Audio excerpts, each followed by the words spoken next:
En principe, on connaît bien Laurent Cohen maintenant, puisqu'il était là hier soir et il nous a offert ce spectacle avec son épouse Sandrine Saporta. Je ne vais pas revenir donc sur ce qu'on a dit hier, je vais juste rappeler que Laurent est français et israélien, traducteur, essayiste, romancier, au-delà de ses compétences de compositeur, de musicien. Ses ouvrages sont traduits en plusieurs langues, mais on vous présente aussi comme journaliste et écrivain, auteur d'un essai qui s'appelle « Variations autour de Cap », consacré à la place qu'occupe la pensée juive, la culture yiddish, l'hébreu, dans l'œuvre de Franz Kafka. Et c'est donc pour nous parler de Kafka que vous revenez ce matin, Kafka dont nous célébrons le centenaire de la mort. C'est en effet il y a un peu plus de 100 ans, le 3 juin de 1924, que Franz Kafka s'éteignait dans un petit sanatorium cerné de collines verdoyantes, comme on le raconte. Qui fut-il vraiment cet écrivain majeur du XXe siècle, mort précocement donc à 41 ans? L'histoire littéraire, ou plutôt ce qu'on nomme la doxa, nous a laissé l'image d'un auteur souffreteux, détestant son père qui l'effrayait, agent d'assurance coupé du monde, incapable de s'engager auprès des femmes, aux livres étranges dont les thèmes dominants étaient la culpabilité, le pathologique, des textes qui auraient dû ne pas passer à la postérité sans son ami Max Brod, comme on le voit dans le livre passionnant de Léa Weinstein que nous avons mis aussi sur nos stands. Léa Weinstein qui a consacré un ouvrage à la quête des manuscrits de Kafka qui étaient préservés par Max Brod, qui a refusé de les détruire selon l'injonction de son ami. Et donc le livre est très très intéressant, je vous le recommande vraiment. Léa Weinstein n'a pas pu venir au dernier moment, là aussi, on s'en excuse. Revenons à Kafka, donc, dont l'image, au fil du temps, se transforme. Peu à peu, se révèle un autre visage, celui d'un jeune Pragois, volontiers sportif, épris de femmes et de littérature, un électron libre dont les œuvres laissent filtrer un humour décapant, mais qui sut, pourtant comme personne, mettre en mots l'angoisse du siècle naissant au point de générer l'adjectif kafkaïen. Et également, autre changement, loin d'en rester à quelqu'un d'indifférent à ses origines, voire cultivant la haine de soi parfois, comme bon nombre de ses exégètes l'ont fait, grâce à des livres comme celui de Laurent Cohen, on découvre un amateur de théâtre yiddish, un sioniste vibrant, envisageant son alia, un juif reprochant à son père de ne pas lui avoir assez transmis du judaïsme. Et son œuvre garde la trace de cette dimension juive, notamment dans les grands classiques que vous trouverez à côté, le procès, la métamorphose, le château, l'Amérique, une œuvre faite pour questionner, déranger, bouleverser. Alors, en principe, donc, Laurent Cohen nous a indiqué les éléments qu'il souhaite mettre en avant. Je crois que l'essentiel de ce qu'il va nous dire, ça va tourner autour de la part juive de Franz Kafka, donc je lui laisse la parole.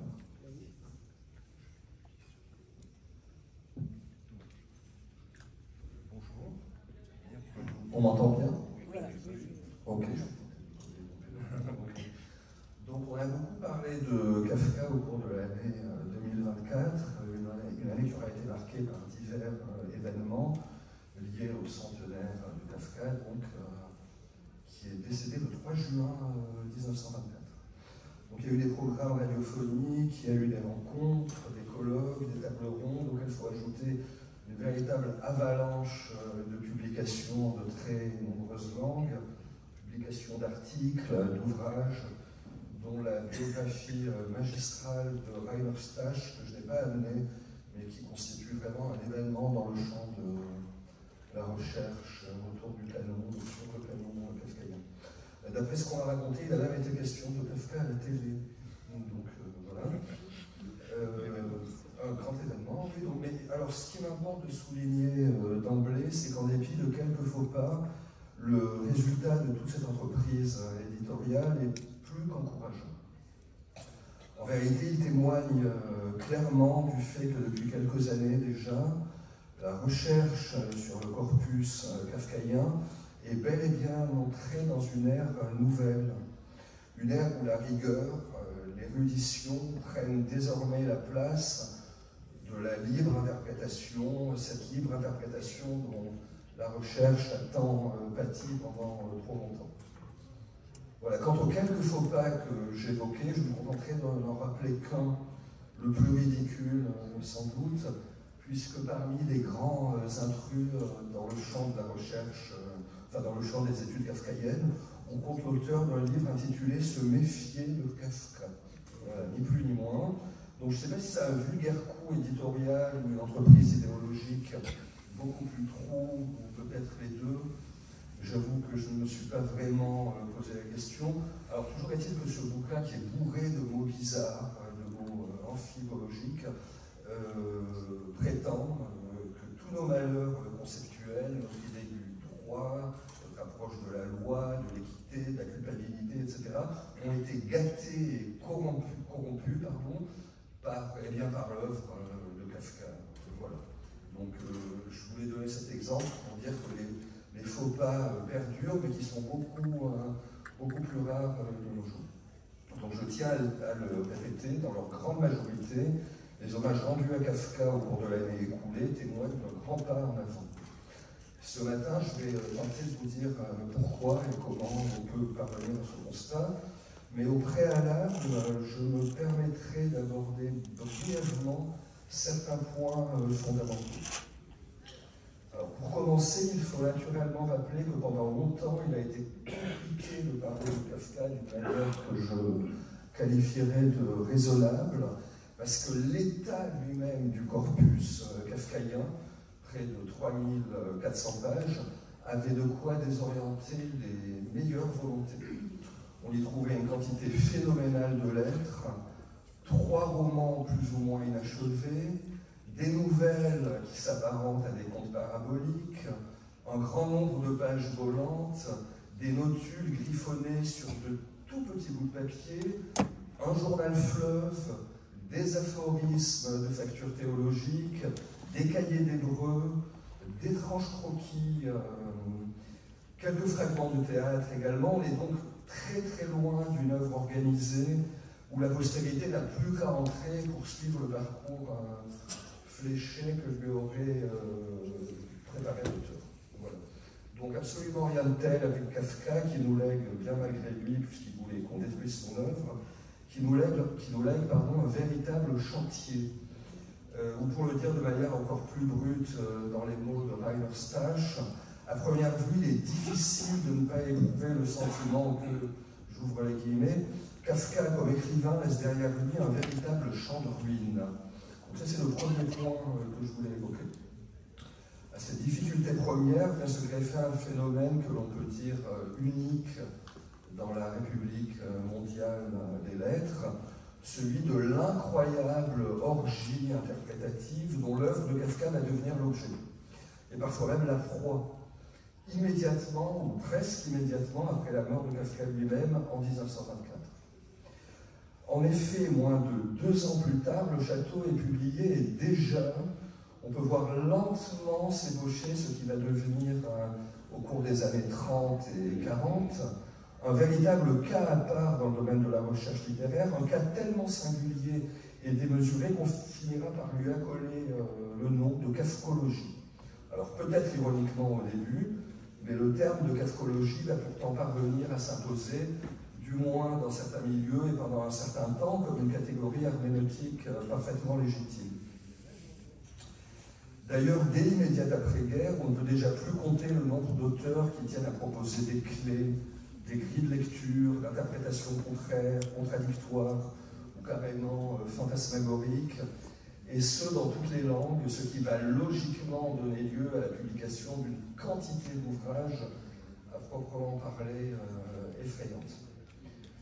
Donc tour à tour ou simultanément, on a donc fait de Kafka un révolté, un bourgeois aliéné, un communiste imaginaire, un humoriste, un pourfendeur de l'État totalitaire, un voyant, un personnage de BD, de film, de roman, un théoricien des grands ensembles, un moraliste, un pornographe, un saint laïque, un paranoïaque ou un poète de la folie. On a proposé des lectures psychanalytiques, des lectures politiques ou métapolitiques, des lectures marquées par Kierkegaard ou des lectures mystagogiques. Je pense notamment à certains surréalistes, et en particulier à André Breton. Alors naturellement, les centaines ou les milliers de livres qui virent le jour dans le sillage de ce véritable déchaînement exégétique contenaient parfois quelques bribes de vérité.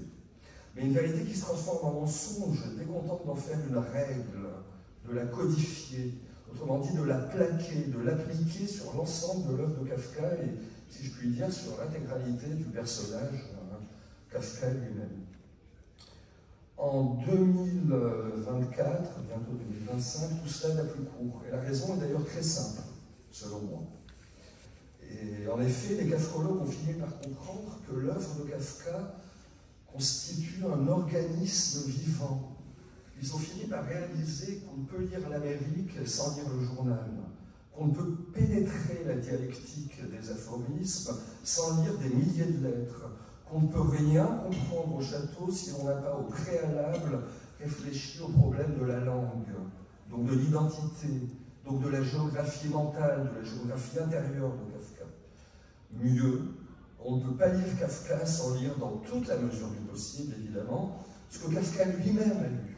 Et je ne parle pas que de Flaubert, naturellement, loin de là. À propos des lectures hypersélectives pratiquées par les kafkologues, l'exemple de Deleuze et Guattari est particulièrement frappant. Dans leur ouvrage intitulé Kafka pour une littérature mineure, les deux admettent volontiers n'avoir pas tenu compte de deux types de documents. D'abord, les écrits les plus courts de Kafka, à commencer par les aphorismes, qualifiés par Deleuze de sombres, paraboliques et relativement pieux.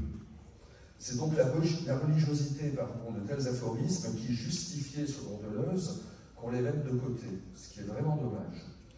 Mais avec les écrits les plus courts, Deleuze et Guattari devaient également reconnaître avoir totalement négligé l'écrit le plus long, autrement dit le journal. Car, dit Deleuze, le journal lui-même constitue le principe rhizomatique de toute l'œuvre de Kafka, c'est-à-dire la tige souterraine qui nourrit tout le reste du canon kafkaïen. Alors on peut bien entendu s'interroger, demander pourquoi choisir de ne pas en tenir compte s'il est tellement fondamental. Peut-être, c'est une hypothèse parmi d'autres hypothèses, peut-être pour ne pas être tenu par Kafka lui-même au moment où on prétend pourtant l'interpréter. Je ne sais pas. Il faut réfléchir. Aujourd'hui, l'idée de lire et de relire tout Kafka avant même de s'aventurer à l'interpréter paraît totalement évidente.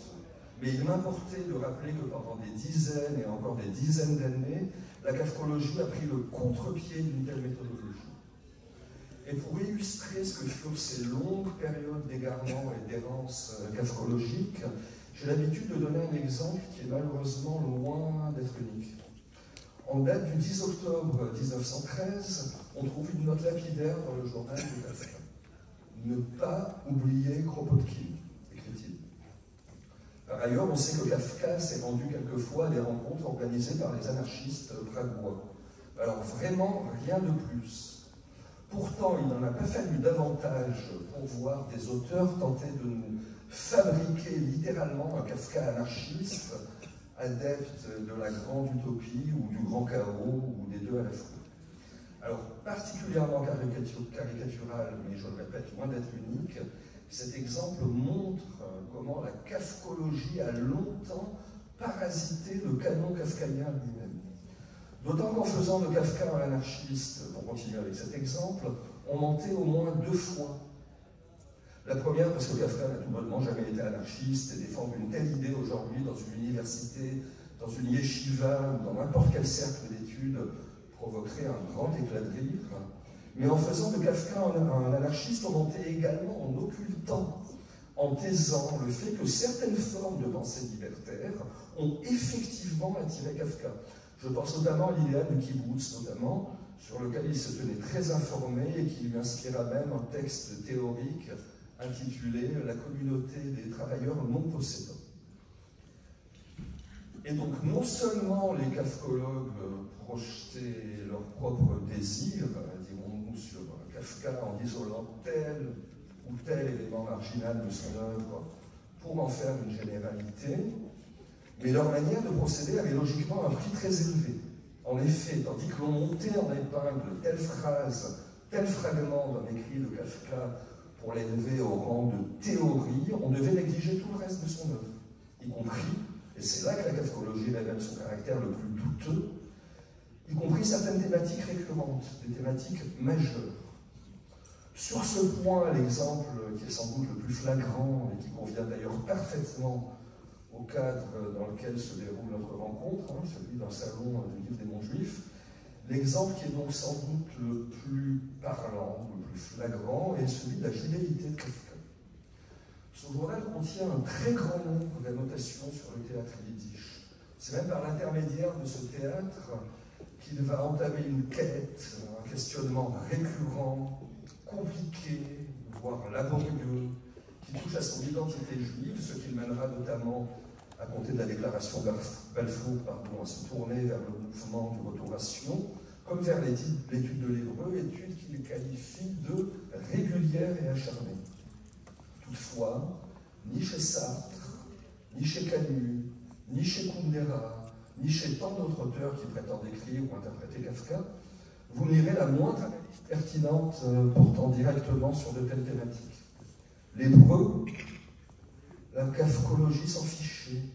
Et tant pis si Kafka laissait derrière lui davantage de cahiers d'hébreu que de cahiers comprenant des ébauches littéraires, des aphorismes, des projets de nouvelles, des fragments de nouvelles, des idées. Le vif intérêt de Kafka pour le mouvement de retour vers la terre d'Israël, trop compliqué pour la kafkologie, trop lointain. L'influence du théâtre yiddish sur un roman comme Le Château ou une nouvelle fleuve comme Les Recherches d'un chien, les réactions mordantes de Kafka qui voient apparaître un véritable front antisémite entre Prague et Berlin, les rapports nombreux entre les aphorismes de Kafka et certains aspects de la théologie du judaïsme, les lettres qui dévoilent sa volonté d'Alia, autrement dit de s'établir notamment à Jérusalem où il se voit pratiquer le métier de relieur, les témoignages de Dora Diamant, sa toute dernière compagne auprès de laquelle Kafka rêvait de devenir serveur dans un petit restaurant qui s'ouvrirait à Tel Aviv et où Dora ferait la cuisine, tout cela était mis de côté. Et plus les interprétations farfelues s'accumulaient, se démultipliaient, et moins la dimension juive ou hébraïque du corpus kafkaïen était abordée.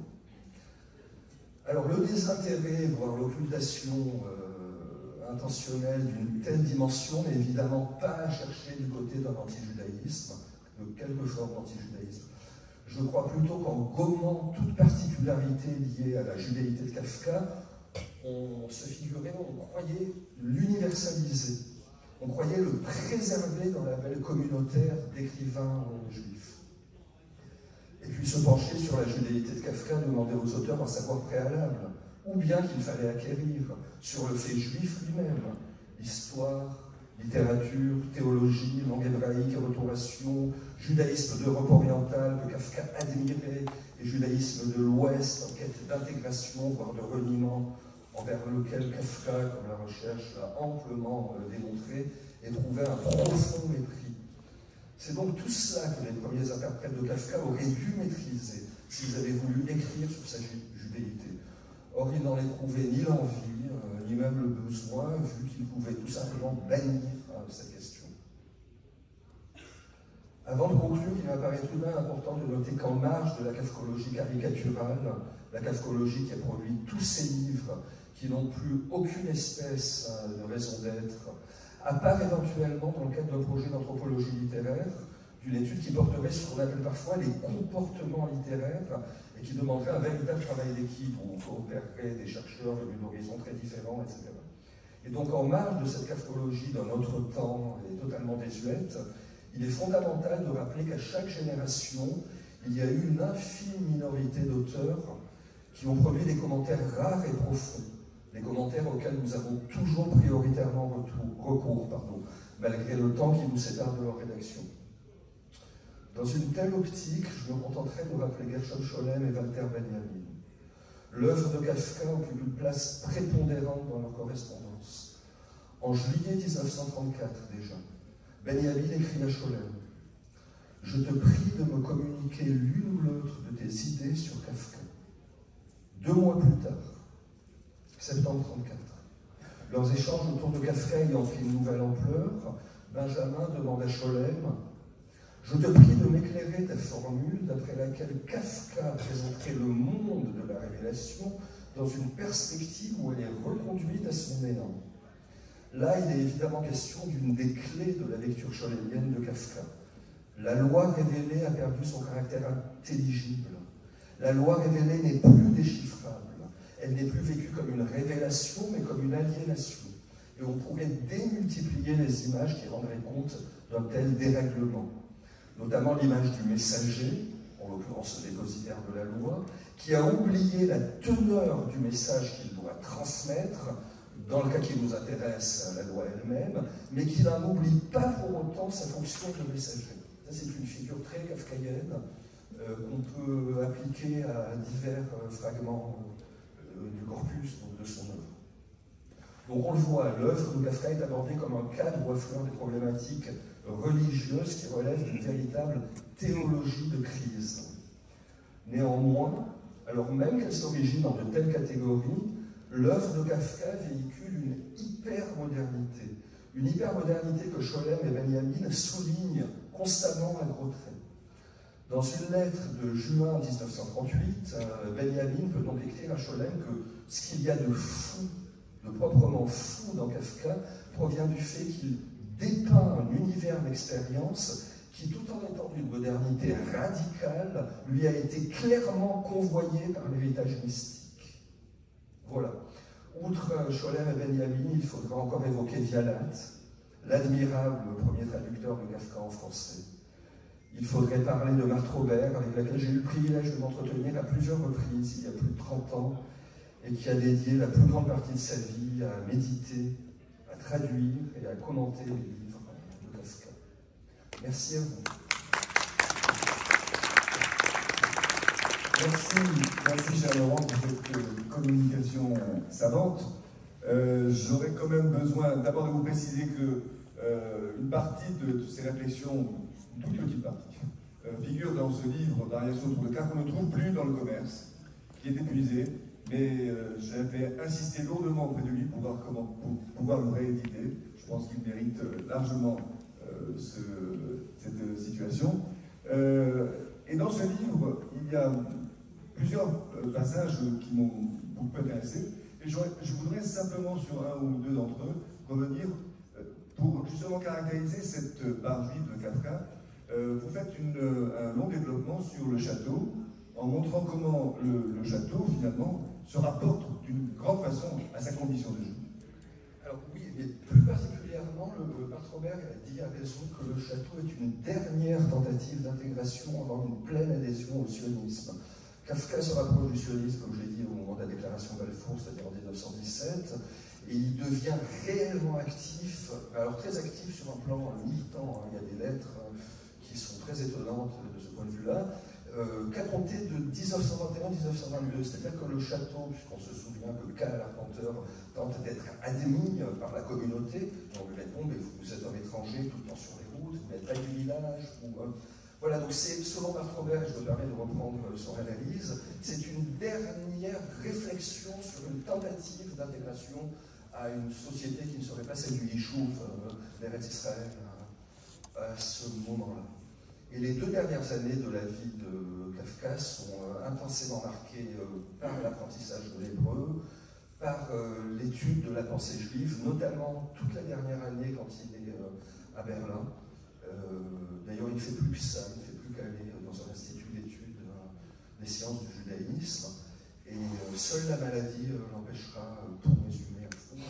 Il y a d'autres motifs beaucoup plus spirituels. Kafka ne se sentait pas à la hauteur de son idéal sioniste. On a des lettres terrifiantes là-dessus. Je dis bien terrifiantes parce qu'il y a un auto-dénigrement qui est terrible.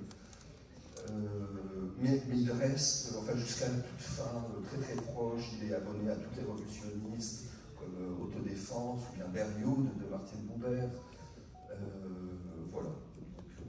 Et sur le château Alors donc sur le château, moi je l'ai toujours lu comme ça, comme une dernière tentative d'intégration à la société globale qui rejette l'altérité, enfin l'élément étranger.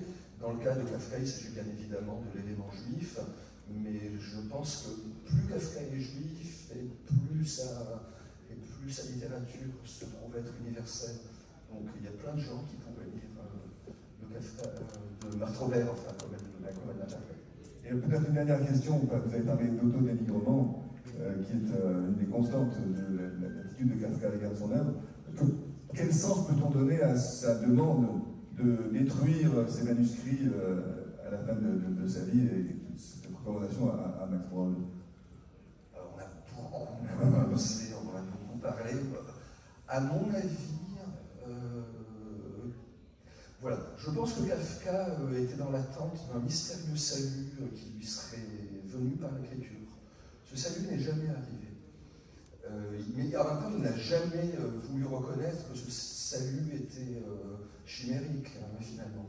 Donc je pense qu'il voulait détruire une œuvre qui n'a pas, et je tiens à ce terme de salut, parce que lui-même l'utilise, qui ne lui a pas offert ce dont il était dans l'attente, et je pense qu'il considérait que tout devait être détruit pour cette raison. Maintenant, bien évidemment, il était constamment mécontent de sa production littéraire. Stache en parle très très bien dans la biographie qui vient de paraître. Il considérait qu'il était toujours très en deçà de cet état illuminatoire, quasiment des sorties du corps, etc., qui lui a permis par exemple d'écrire en 12 heures, d'un seul souffle, une nouvelle comme Le Verdict. Voilà. Merci infiniment. Nous n'avons pas variation autour de cadre, mais nous avons Léonard Cohen, poète mystique, par Laurent Cohen. C'est le livre qu'on a présenté hier soir et qui est toujours à la disposition du public et donc que Laurent pourra dédicacer si vous le souhaitez. On va le remercier très sincèrement parce qu'il a dû peut-être presque improviser cette conférence pour nous faire plaisir. C'est toujours très bien de parler de Kafka, de Léonard Cohen, c'est un peu jamais. Merci en tout cas infiniment et nous allons passer donc à la suite de notre ami qui nous attend pour la